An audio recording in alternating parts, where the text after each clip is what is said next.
Hey guys, welcome to my channel CFC for Commerce. So cost of capital की last video में मैंने cost निकाली थी preference shares के ऊपर। सो होप्स आपने वो वीडियो देखी होगी, और नहीं देखी तो जाकर देखिए दोनों वीडियोस, कॉस्ट ऑफ कैपिटल का इंट्रोडक्शन और कॉस्ट ऑफ प्रेफरेंस शेयर्स कैसे निकाल सकते हैं अपन, मैंने लिंक में दे रखा है, या डायरेक्ट चैनल जाकर देख सकते हैं। सो इस वीडियो में अपन स्टार्ट करते हैं कॉस्ट ऑफ डिबेंचर्स अपन कैसे निकाल सकते हैं। सबसे पहले अपन देखते हैं कि डिबेंचर्स क्या होता है। डिबेंचर आप सब जानते होंगे, अपन ने सोर्सेज ऑफ फाइनेंस देखा, तो ये एक सोर्स है फाइनेंस, पैसा लाने का सोर्स था। सो ये लॉन्ग टर्म के लिए होता है, जिसके ऊपर कंपनी को एक फिक्स्ड अमाउंट देना पड़ता है, जो किसके रूप में होता है, इंटरेस्ट के रूप में।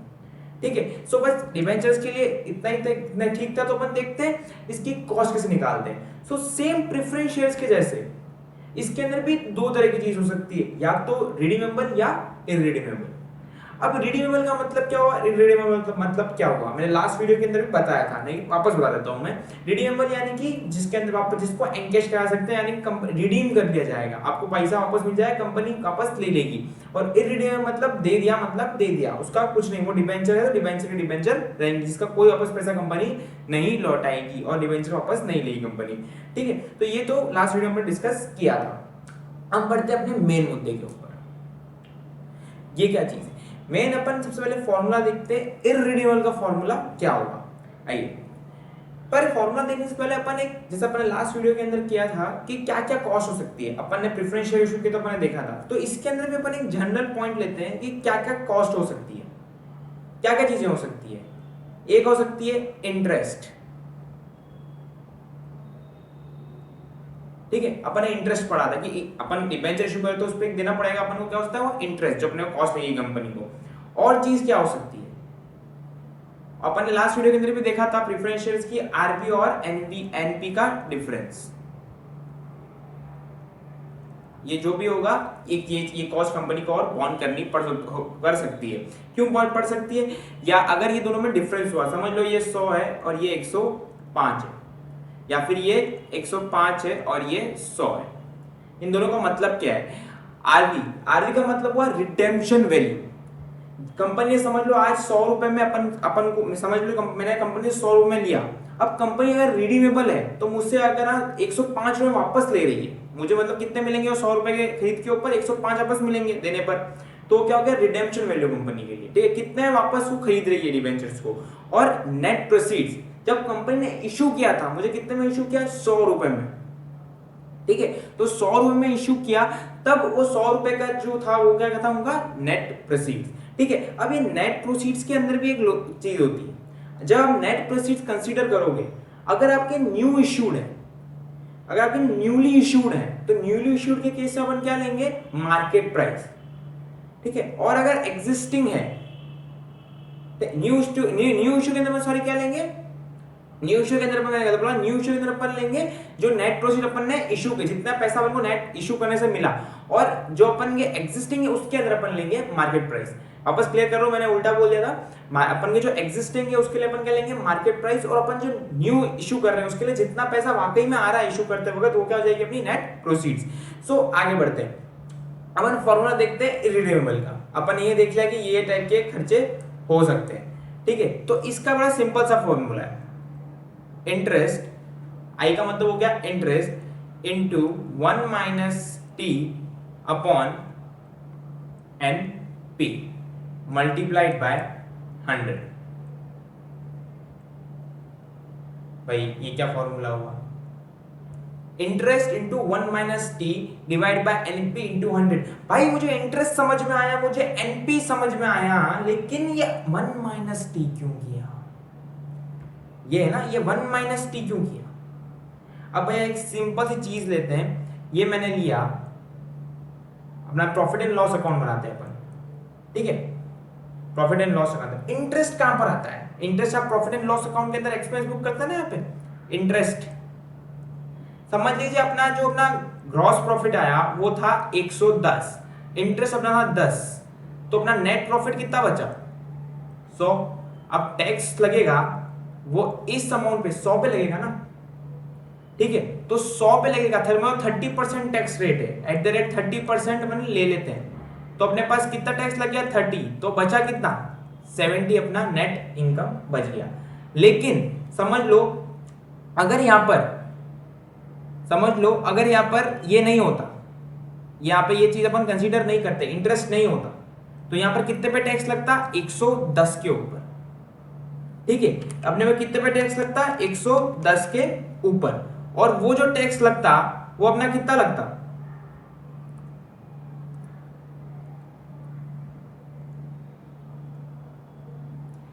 तो अपना कितना टैक्स लगता है? 110 के ऊपर। तो वो जो टैक्स लगता अपना, तो वो कितना होता? 33। ठीक, क्योंकि अपन के इंटरेस्ट तो अपन को होता ही नहीं, तो उससे अपन को फायदा मिला ना, अपन को टैक्स कम भरना पड़ा।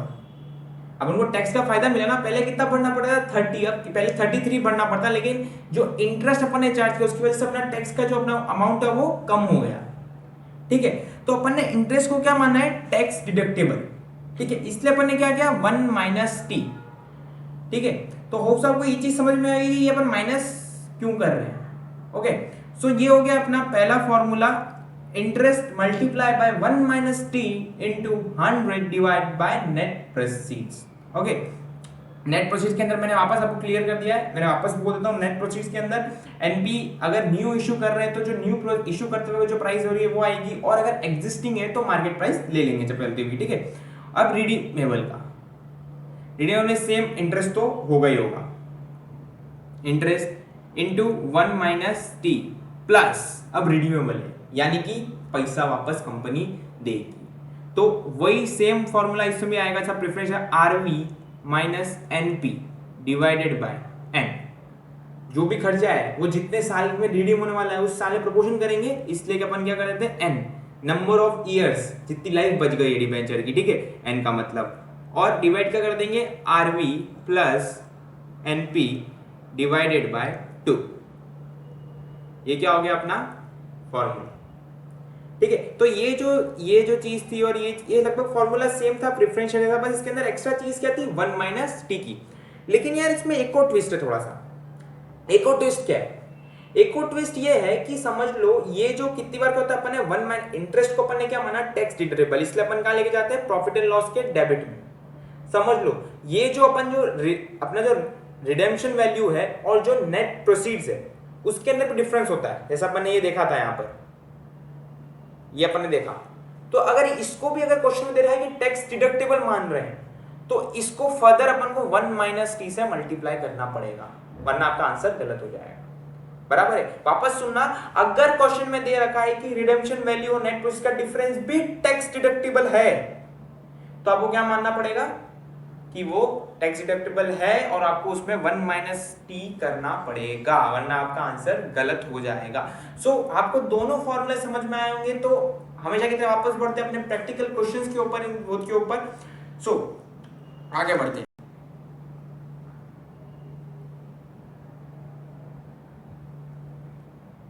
क्वेश्चन 1, सबसे पहले बेसिक अपना वही काम मैंने पहले ही कहा कि जो भी आप कर रहे हो उसके अंदर आप सबसे पहले क्वेश्चन में लिख लो आपको क्या क्या क्वेश्चन में चाहिए हो सकता है।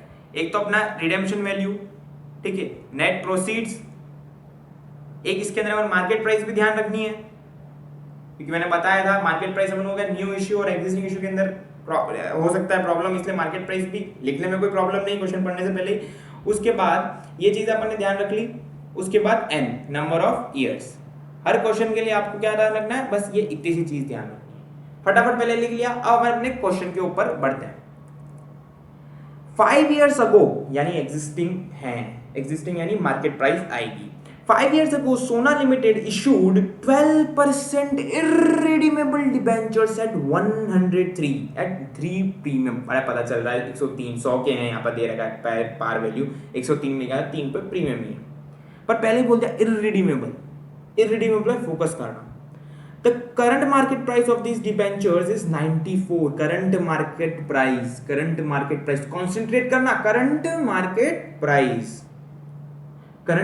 मैंने क्या कहा था? एग्जिस्टिंग हुए तो अपन क्या लेंगे?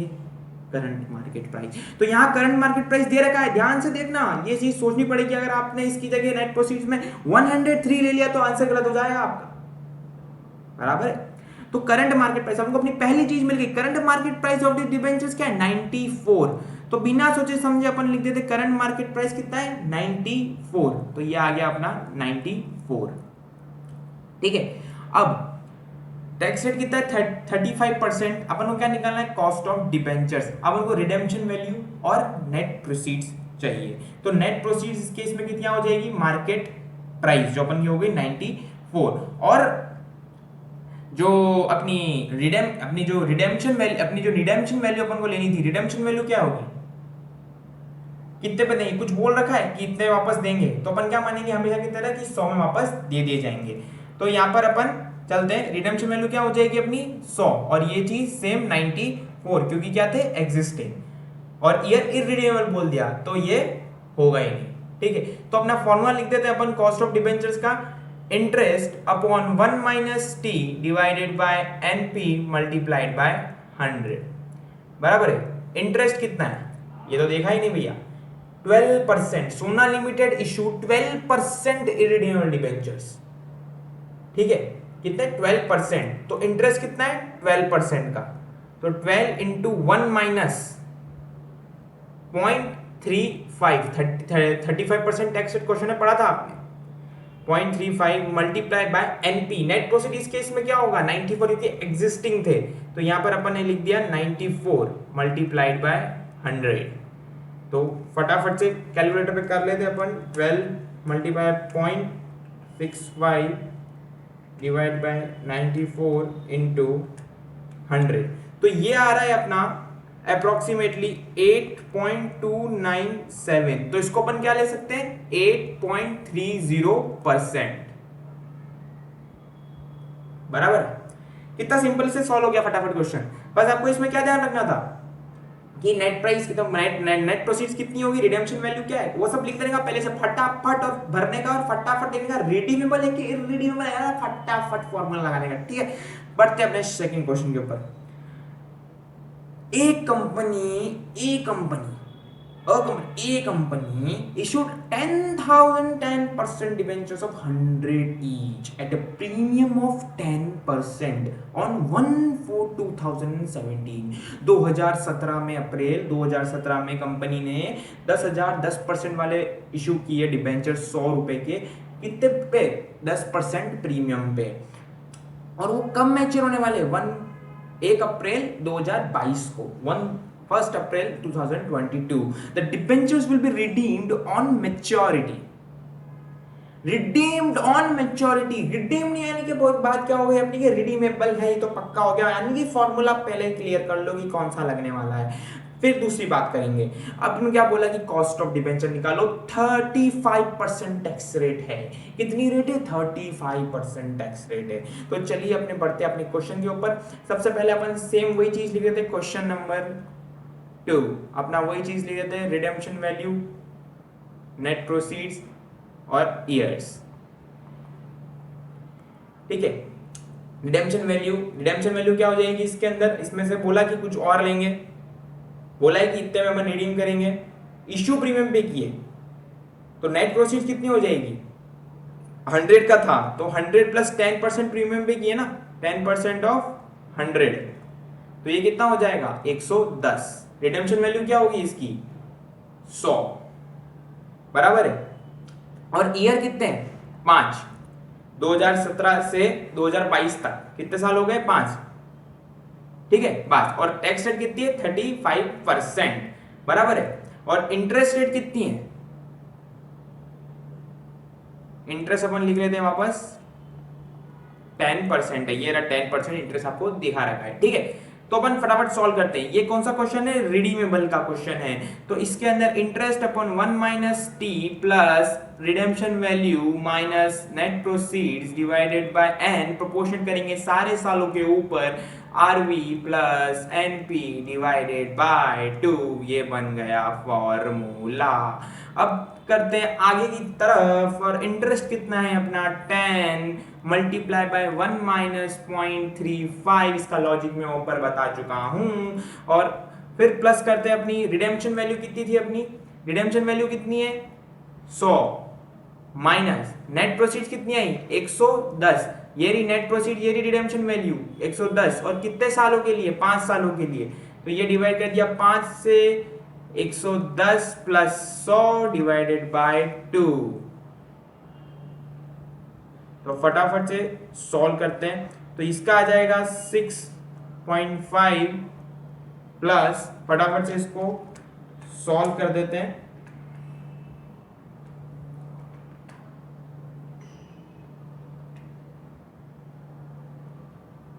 तो ये नेगेटिव का 2 हो जाएगा,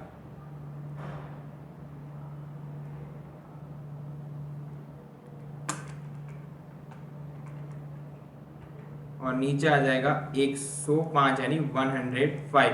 तो 63 डिवाइडेड 105 इंटू 100।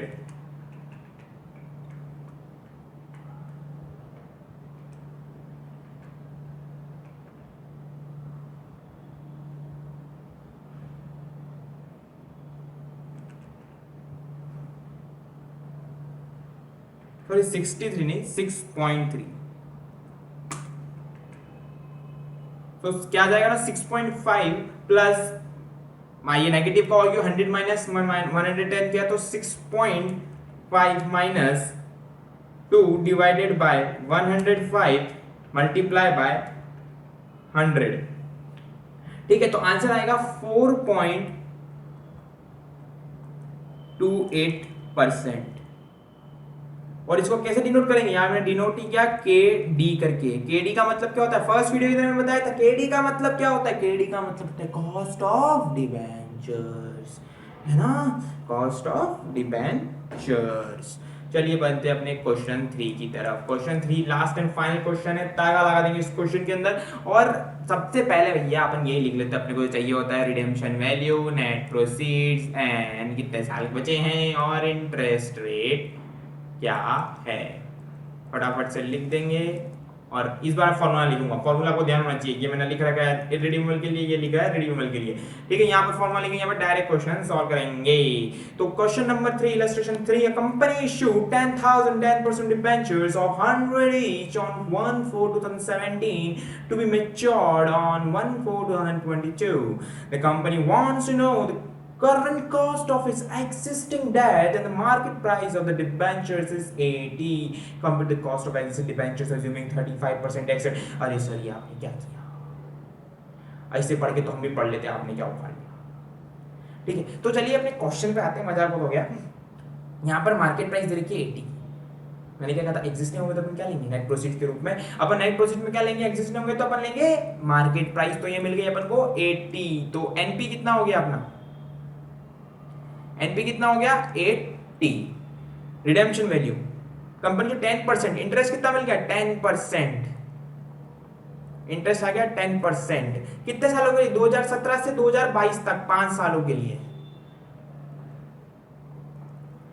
ठीक है, 100 each on 1/4 to be matured, 100 रुपए के इशू किए, तो कुछ बोल रखा है कि इतने इतने पे रिडीम करेगी नहीं, और टैक्स रेट कितनी रखी है 35%। तीनों में क्वेश्चन में टैक्स रेट सेम ले ली, क्या है यार, 35% टैक्स रेट रखी, कुछ और भी हो सकती है। ऐसा नहीं कि मैं तीनों क्वेश्चन कराया तो आप सब में 35% ले लो टैक्स रेट। ध्यान रखना क्या ले रहे हैं, और आरबी और एनपी का भी ध्यान रखना। तो आरबी रिडेम्पशन वैल्यू कितनी होगी, कुछ नहीं दे रखे, तो अपन क्या लेंगे 100 रुपए। तो ये अपन ले लेते हैं 100 रुपए। तो ठीक है, आप इस बार फॉर्मूला लिख रहे हो, फॉर्मूला ध्यान रखना। तो इंटरेस्ट कितना है, इंटरेस्ट कितना है अपना 10, 1 minus 0.35 multiply plus, sorry multiply by क्या, plus RB minus NB. RB कितना है 100 माइनस 80 डिवाइडेड बाय साल कितने 5 इयर्स, बराबर है, डिवाइडेड बाय 180 डिवाइडेड बाय 2। अभी 180 कैसे हुआ 100 प्लस 80, ध्यान रखना ये कैसे हुआ 100 प्लस 80। ठीक है, तो आगे बढ़ते हैं। तो ये कितना हो जाएगा 6.5 plus 20 plus 4 divided by 90 multiplied by 100। ठीक है, तो 6.5 plus 4 divided by 90 multiplied by 100, तो ये कुछ आएगा 11.66%। तो ये क्या हो गया केडी, कॉस्ट ऑफ डिबेंचर कितना आ गया 11.66%। तो भाई साहब अपने क्वेश्चन तो हो गए खत्म। ये था कुछ बेसिक इसका। सिर्फ इतना सा कोई पूछेगा नहीं एग्जाम में, बहुत मुश्किल है पूछना कि सिर्फ इतना सा आपको डायरेक्ट इन्फॉर्मेशन दे देगा, लेकिन ये पढ़ना जरूरी था। ये सबका एक कोलिजन क्वेश्चन आते हैं जो बड़े बड़े क्वेश्चन होते हैं, वो अपन फर्दर देखेंगे, लेकिन बेस समझाने के लिए सारे क्वेश्चन देना जरूरी था। सो आपको ये फॉर्मूलेज याद हो गए होंगे मेरे हिसाब से, इतनी बार डिस्कस कर लिया क्वेश्चन के अंदर अपन ने, लेकिन हम फिर से एक बार रिवाइज कर लेते हैं ऊपर जाके। तो इररिडीमेबल के अंदर अपन ने क्या देखा था, दो तरह के होते हैं डिबेंचर्स, रिडीमेबल और इररिडीमेबल। रिडीमेबल के अंदर interest multiply by 1 minus T divide by net proceeds into 100, और इसके अंदर इंटरेस्ट माइनस रिडीमेबल के अंदर सब फॉर्मूला सेम है, रिडीमेबल है इसलिए RB minus NP divide by जितने साल के लिए, और नीचे पूरा whole divide by RB plus NP divide by 2 average लेने के लिए, क्योंकि कौन सा ले मालूम नहीं था, इसलिए क्या किया, दोनों को प्लस करके डिवाइड कर दिया। और 1 माइनस टी का लॉजिक आपको समझ में आ गया होगा, क्यों अपन ने इसमें क्यों लिया, क्योंकि अपन को इसमें टैक्स का बेनिफिट मिल रहा है। एक और इसमें ध्यान रखने वाली चीज क्या थी, अपन ने इंटरेस्ट को टैक्स डिडक्टेबल माना, इसलिए 1 माइनस टी किया। इंटरेस्ट को क्या माना, टैक्स डिडक्टेबल इसलिए। लेकिन समझ लो और क्वेश्चन में दे रखा है कि जो डिफरेंस है, अपन 100 का देखिए 105 में ले रहे हैं, ठीक है, 100 का मैं कंपनी हूँ, 100 का देखिए 105 में ले रहा हूँ, तो उसका जो डिफरेंस आ रहा है वो मेरा एक्सपेंस हो रहा है ना, ज्यादा मैं खरीद रहा हूँ, तो जो एक्सपेंस हो रहा है वो मैं अगर पीएनएल में चार्ज करता हूँ तो उसको टैक्स डिडक्टेबल मानता हूँ। और क्वेश्चन में दे रखा है कि it is considered as tax deductible the difference between RB and NP, तो उसके ऊपर भी हमको क्या लगाना पड़ेगा, 1 माइनस टी। यहाँ पे ये जो 1 माइनस टी लगाया, ये दोनों फॉर्मूले अलग अलग है। ये मैंने पहले जो फॉर्मूला था वो सिर्फ इतना सा जो ब्रैकेट के अंदर मैं बता रहा हूँ, ये 1 माइनस टी का जो चीज लगा रखी है वो मैंने इसका पता है थी, जब अपन को टैक्स डिडक्टेबल बोला हो कि जो अपने को जो आरबी माइनस एनपी जो इसका डिफरेंस है वो भी टैक्स डिडक्टेबल है, तो उसमें अपन को क्या करना पड़ेगा, इसको मल्टीप्लाई करना पड़ेगा 1 माइनस टी से। सो होप सो आपको समझ में आएगी वीडियो के अंदर जो मैंने पढ़ाया। और कॉस्ट ऑफ डिबेंचर के लिए इससे ज्यादा कुछ भी नहीं था, मैंने मोस्ट ऑफ द टाइप की चीजें ले ली इसमें, और कुछ भी बचा है नहीं। सो अगली वीडियो की तरफ बढ़ेंगे कॉस्ट ऑफ इक्विटी। सो अगर आपको मेरी वीडियो पसंद आई तो वीडियो को लाइक करें, शेयर करें, और मेरे चैनल को सब्सक्राइब करना मत भूलिएगा। और सो लास्ट में ज्यादा एक और आपसे अनाउंस करना चाहूंगा, अगर आपको किसी भी वीडियो, आपको किसी भी टॉपिक के ऊपर कोई वीडियो चाहिए, पूरा चीज मैं नहीं पढ़ाऊंगा, लेकिन अगर समझ लो किसी भी सब्जेक्ट के अंदर कोई टॉपिक पे कोई वीडियो चाहिए, कोई पार्ट पे सब्जेक्ट किसी चैप्टर के, तो आप वो चैप्टर आपको पूरा पढ़ाएंगे चाहिए, तो आप मुझे करिए, मैसेज कर सकते हैं कमेंट में, मैंने इंस्टाग्राम लिंक में नीचे दे दिया, उसमें मैसेज कर सकते हैं। अगर मेरे लिए फिजिबल हो तो मैं आपको बना के उस पर वीडियो मैं हफ्ते महीने में 1-2 वीडियोस में एक्स्ट्रा उस पर डालूंगा, ठीक है। बाकी जो मेरा एफएम चल रहा है वो चलता रहेगा, और मेरी हर वीडियो सैटरडे आती रहेगी, तो ध्यान रखिए और ट्यून रहें, और मेरे चैनल को सब्सक्राइब करें और मेरी वीडियोस को शेयर जरूर करेगा। So guys, see you in the next video, good bye.